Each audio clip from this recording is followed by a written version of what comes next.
Welcome. In this video I will show you where to find the DELL Precision 5520 serial number.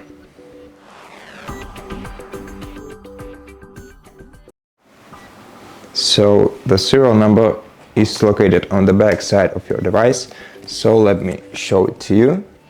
Right here you'll find the lid with the model name on it.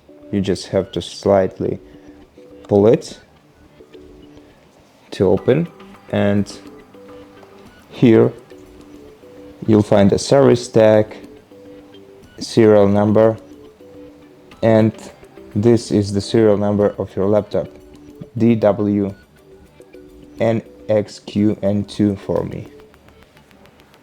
So that's how you check the serial number of your DELL Precision 5520. Hope this video helps you. If it did, consider subscribing to our channel, leave us a like and a comment below, and I'll see you in the next one.